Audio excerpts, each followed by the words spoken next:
Bonjour à toutes et à tous.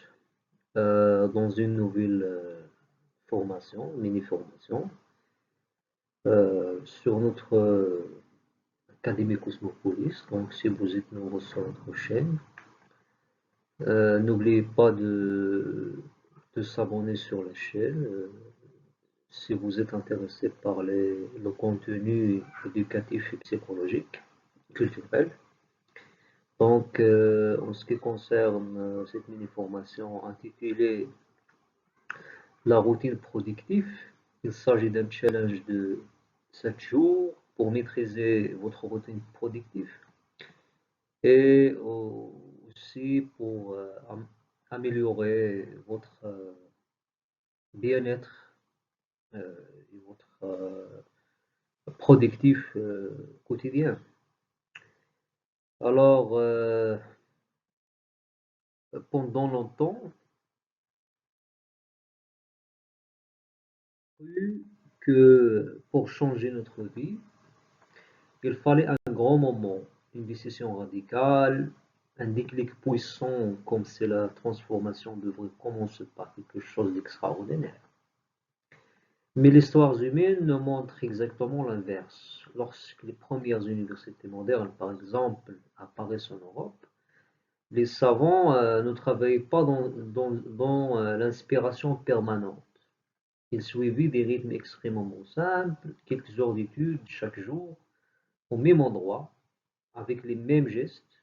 Ce n'était pas spectaculaire, donc c'était répétitif. Et pourtant, c'est cette régularité qui a permis l'accumulation de connaissances qui a façonné le monde moderne.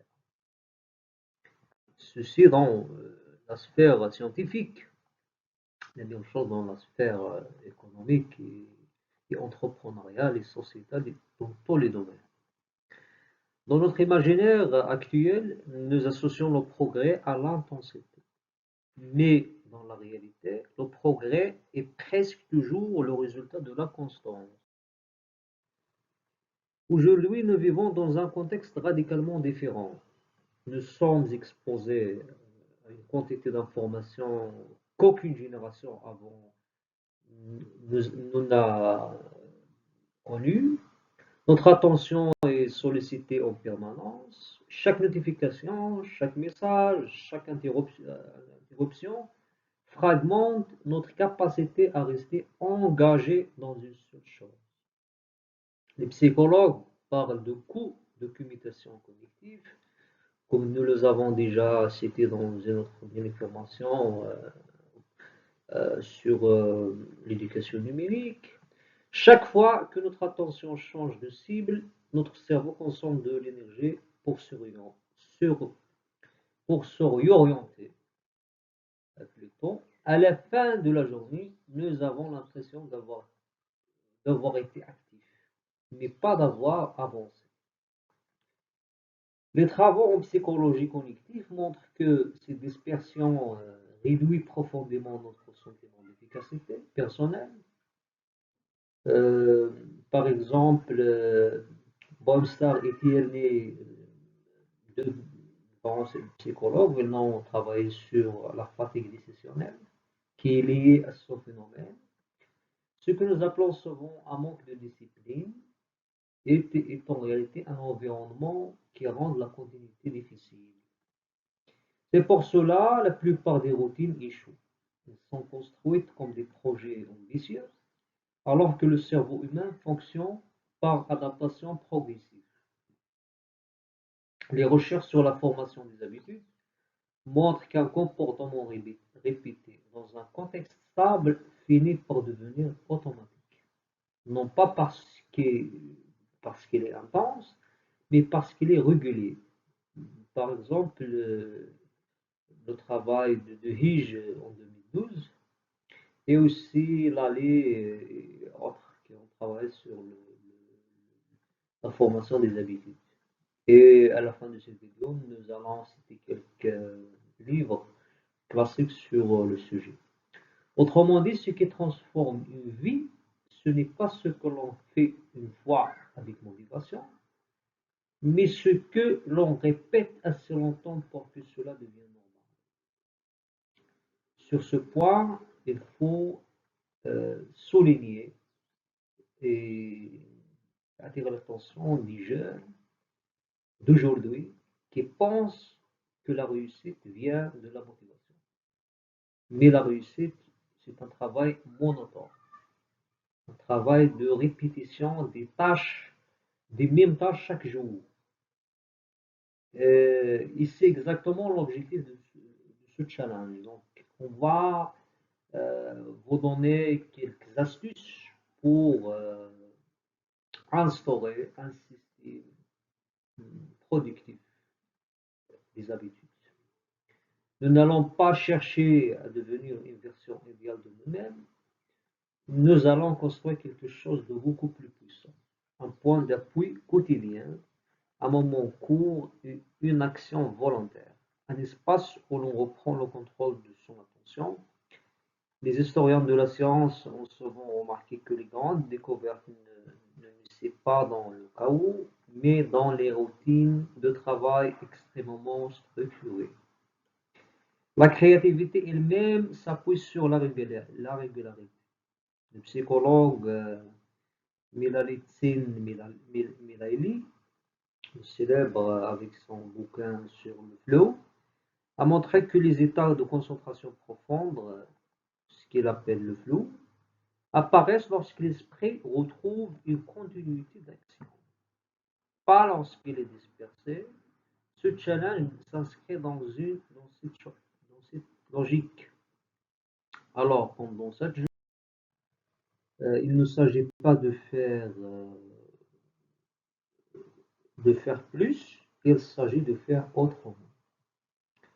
Donc, en ce qui concerne les objectifs donc, on va commencer petit pour durer longtemps. Aussi, on va construire une routine réaliste, pas parfaite. Et aussi, on va mettre l'accent sur la régularité plutôt que la motivation.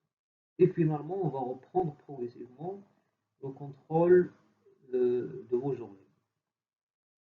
Donc, parce que au fond, la productivité n'est pas une question de performance, mais la productivité est une question d'architecture invisible. Alors, comment nous organisons notre attention, notre énergie et nos gestes quotidiens?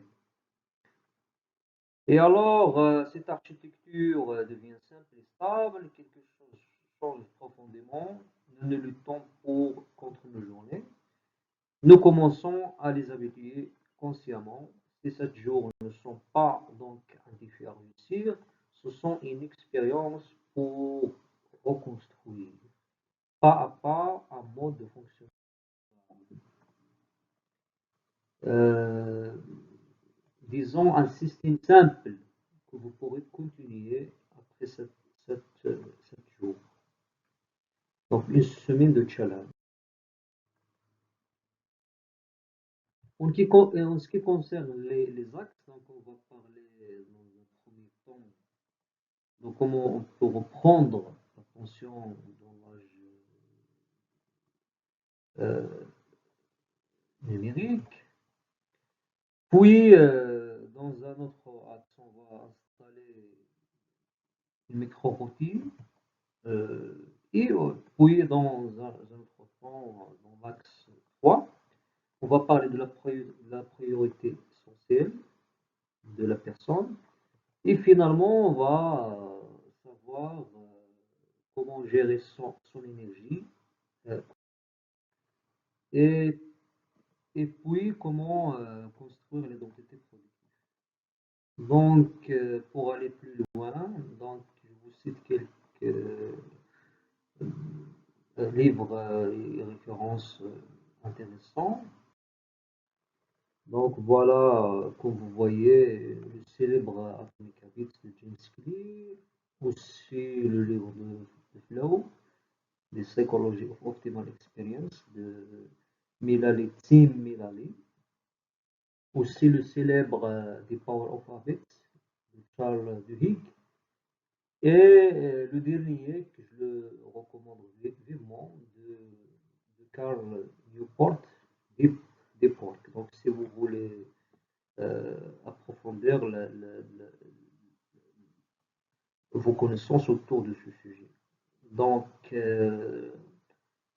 cela en ce qui concerne cette introduction. Donc, en ce qui suit des vidéos, on va parler progressivement de nos problématiques.